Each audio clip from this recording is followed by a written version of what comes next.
Assalamualaikum warahmatullahi wabarakatuh. Bismillah, alhamdulillah, wassalatu wassalamu ala rasulillah wa ala alihi wa sahbihi wa mawalah. La hawla wa la quwata illa billah. Qala rabbi shrah li sadri wa yassir li amri wahlul 'uqdatam min lisani yafqahu qawli. Amma ba'du. Dumateng para jamaah pangaosan Ahad pagi wonten ing Pondok Pesantren Hidayatul Muttaqin ingkang tansah kita hormati.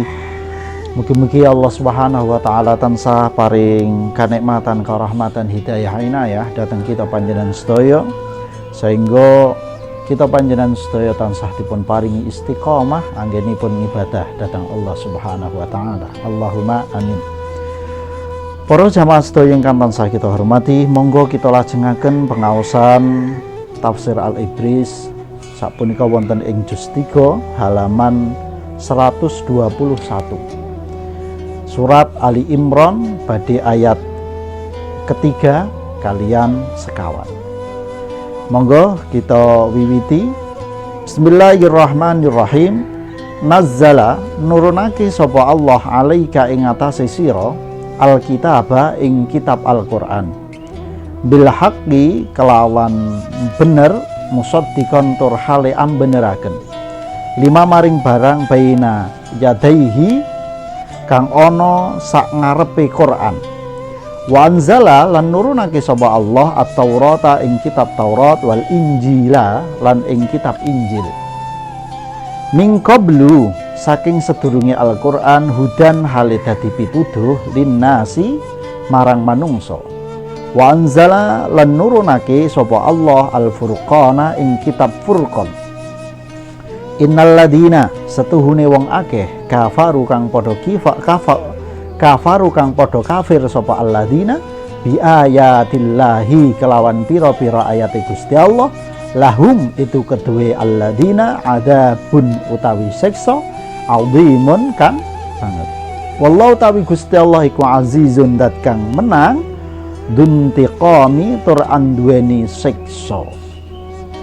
Para jamaah Ahad pagi ingkang tansah kita hormati, ugi sedulur sedaya rahimakumullah.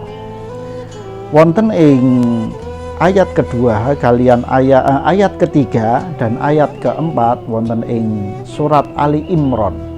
Allah Subhanahu wa taala menjelaskan tentang Al-Qur'an dan kitab-kitab saderengipun. Menawi miturut para ahli tafsir wonten ing mriki dipun ngendikaaken nazzala alaikal kitaba. Nazzala alaika ka wonten ing mriku nggih punika dhateng junjungan kita Nabi Agung Muhammad sallallahu alaihi wasallam. Inggih punika dipun turunaken Al-Qur'an. Para ahli tafsir ngendikaaken bilih nazzala punika bimakna turunipun dengan cara berangsur-angsur. Artosipun Al-Qur'an punika dipun turunaken dhateng junjungan kita Nabi Agung Muhammad sallallahu alaihi wasallam punika kanthi dipun cicil. Nggih. Katose nek bahasa cicil niku kok luwih familiar nggih.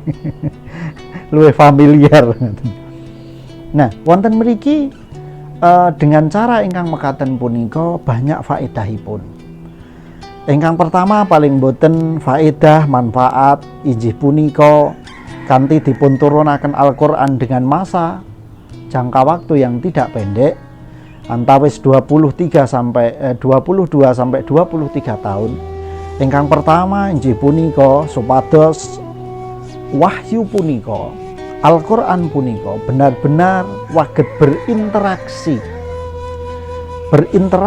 dengan umat wekdal semanten. Ugi tujuan interaksi ingkang intensif mekaten punika dengan sesekali dipun turunkan sekedhik mboko sekedhik punika memberikan interaksi ingkang luar biasa kagem umat wekdal semanten. Amargi napa kita aturaken nalikanipun sesuatu dumawah punika mak gruduk sekali turun punika langsung napa ditampa wuta. Terkadang seseorang tidak akan begitu napa nggih nggatosaken secara menyeluruh. Kados menawi panjenengan sedaya teng bank ajeng buka rekening nggih to. Buka rekening niku mengke biasanya kalih Mbak teller niku disukani, ini Pak silahkan dibaca aturannya. Kinten-kinten jenengan ajeng maca kabeh napa mboten? Kira-kira sing diwaca ming ngisor dhewe persetujuan gitu, langsung tanda tangan. Nikulah kita panjenengan sedaya. Pramila Al-Qur'an dipun turunaken dengan cara yang demikian ini memberikan interaksi yang sangat luar biasa kagem kita panjenengan sedaya. Kedekatan, sithik, tapi itu akan menancap di dalam hati umat. Faedah ingkang nomor kalih inggih punika kanthi turunipun dipun cicil mekaten punika niki Al-Qur'an menuntun ugi menjawab setiap permasalahan yang ada pada umat.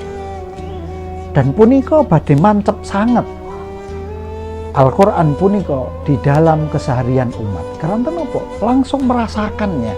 Oh, aku ndek masalah ngene. Oh, jawabane kaya ngene. Nah, itulah fungsinya.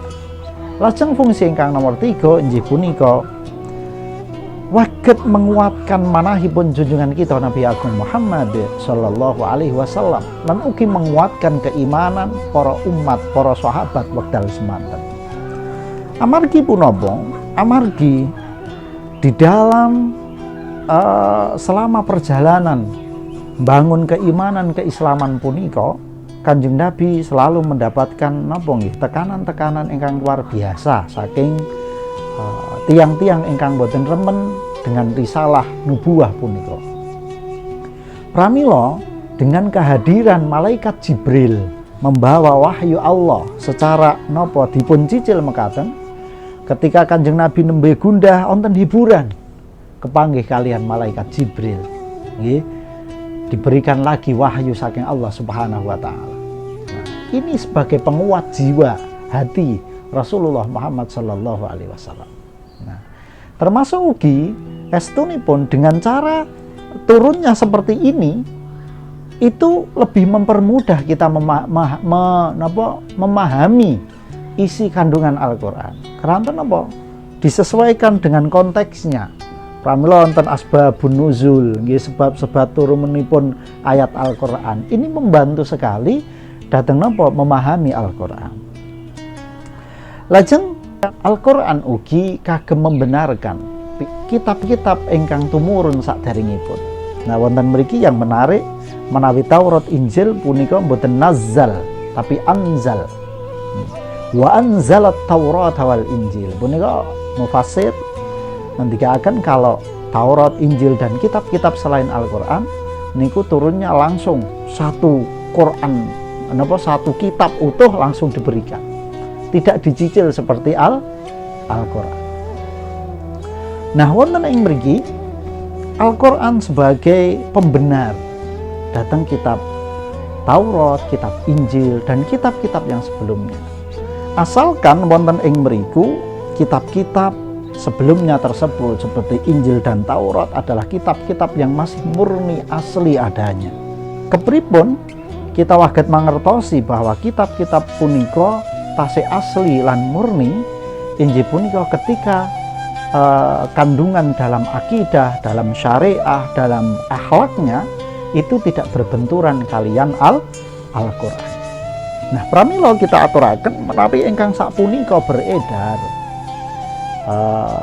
napa Injil Perjanjian Lama, Perjanjian Baru ngoten nggih. Kadosipun bukan itu yang dimaksud dengan Al-Qur'an.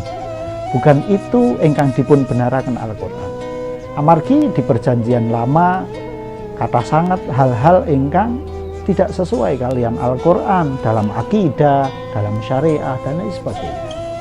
Tetapi ingkang bahkan bila Al-Qur'an itu membenarkan adanya Injil, Taurat dan kitab-kitab yang lain. Tetapi kalau masalah isi punika ketika isinya masih sejalan dengan akidah, syariah, tuntunan adab saking Al-Qur'an, maka itu dibenarkan. Nah, para jamaah sedaya ingkang tansah kita hormati. Min qablu hudal linnasi wa anzalal furqan. Minangka pituduh kagem kita panjenengan sedaya setelah adanya perubahan-perubahan pada kitab-kitab sebelumnya, maka Allah Subhanahu wa taala nurunaken Al-Furqan. Al-Furqan nggih punika Al-Qur'an minangka pembeda. Pembeda menawi di hubungaken kalian Taurat Injil, memang posisi Al-Qur'an berbeda. Bentenipun napa? Al-Quran memiliki dimensi waktu dan dimensi luar dan dimensi ruang yang jauh lebar daripada syariat dari kitab Injil dan Taurat. Betapa ada pembatasan bagi Taurat dan Injil, baik waktu. Taurat terbatasi oleh turunnya Injil. Ketika Injil sudah turun, Taurat tidak berlaku. Ketika Injil berlaku, maka itu terbatasi oleh turunnya Al-Quran. Apalagi kalau dilihat dari dimensi ruangnya kalau Al-Quran itu lil alamin, untuk seluruh alam, jadi seluruh dunia ini. Kalau Injil dan Taurat itu ada pembatasan. Dan juga Al-Quran disebut sebagai Al-Furqan. Al-Quran bisa membedakan, memberikan keterangan tentang napa nggih sing apik, sing pundi, sing ala, sing pundi. Semua ada pada Al-Quran. Yang kemudian diterjemahkan, ditafsirkan oleh hadis Rasulullah Muhammad sallallahu alaihi wasallam. Nah, yang menarik, ingkang menarik saking Al-Furqan punika bilih sejak turunnya Al-Quran kemawon, masalah perbedaan antara kebaikan, keburukan itu sudah dibahas di situ. Artosipun bilih memang kesaenan, keawonan itu dia akan berjalan terus berirama sampai kapanpun juga. Pramila kita perlu Al-Quran yang akan menuntun kita untuk apa? Kagem mengetahui mana yang baik, mana yang buruk. Para jamaah sedaya ingkang tansah kita hormati, wonten ing pungkasan ayat kedua punika, innalladzina kafaru bi ayatillahi lahum adzabun syadid wallahu azizun dzuntiqam. Siksaan yang luar biasa badhe dipun tampi dening tiang-tiang ingkang kufur, tiang-tiang ingkang boten pitados kanthi wontenipun Al-Qur'an punika. Kenapa orang-orang kufur kepada ayat-ayat Al-Qur'an? Sebenarnya setiap manusia punika memiliki potensi untuk mendapatkan kepercayaan. Tetapi tidak semuanya orang mau memakainya, mengikuti jalan nuraninya. Dan itu ya sah-sah saja, karena memang hidayah niku minallah.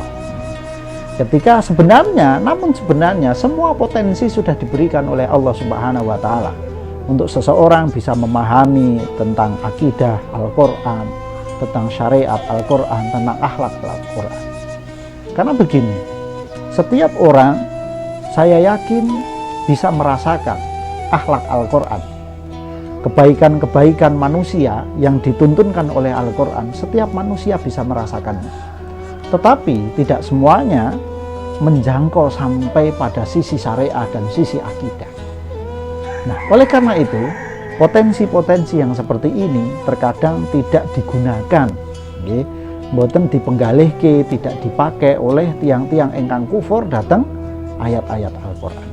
Ingkang mekaten punika Allah Subhanahu wa taala binjang wonten ing akhirat badhe paring bendu, paring siksa dhateng tiang-tiang ingkang kufur dhateng ayat-ayatipun Al-Qur'an punika. Namun kita aturaken para jamaah sedaya ingkang tansah kita hormati, kita panjenengan sedaya ingkang paling penting inggih punika fokus dalam kita menjaga keimanan, ketakwaan kita datang Allah Subhanahu wa taala. Jangan sampai ayat-ayat ingkang mekaten punika kita gunakan untuk mengkanter orang lain, untuk memukul orang lain, untuk menjustifikasi orang lain. Keranten amit sewu, orang kafir, orang kufur bisa jadi tidak selamanya akan kufur. Bisa jadi menjelang ajalnya Allah Subhanahu wa taala paring pitedah datang tiang punika. Dan kosok wangsulipun belum tentu ingkang kita panjenengan sedaya tesih cekeli kuat tenan keimanan ingkang mekaten punika. Kita pun belum tahu bagaimana akhir perjalanan hidup kita. Artosipun apa? Monggo kita panjenengan sedaya fokus pada diri kita panjenengan sedaya. Nggih, fokus njaga keimanan kita, njaga ketakwaan kita. Jangan fokus kepada orang lain. Keranten menawi kita terlalu fokus terhadap orang lain, yang ada keteledoran yang akan muncul di dalam diri kita. Nah, niki perlu dipun atos-atos. Para jamaah sedaya ingkang tansah kita hormati. Nah, punikalah sekedhik ingkang kita aturaken saking dua ayat 3 dan 4 saking surat Ali Imran. Mugi-mugi ini bisa memberikan tambahan wawasan, keilmuan kagem kita panjenengan sedaya. Betapa luar biasanya Al-Qur'an. Bagaimana Al-Qur'an berusaha memahamkan kita dengan mudah dengan cara turunnya yang dicicil. Semoga mugi-mugi punika mbeta kemanfaatan kagem kita panjenengan sedaya. Makaten saking kawula wal afu minkum. Wassalamualaikum warahmatullahi wabarakatuh.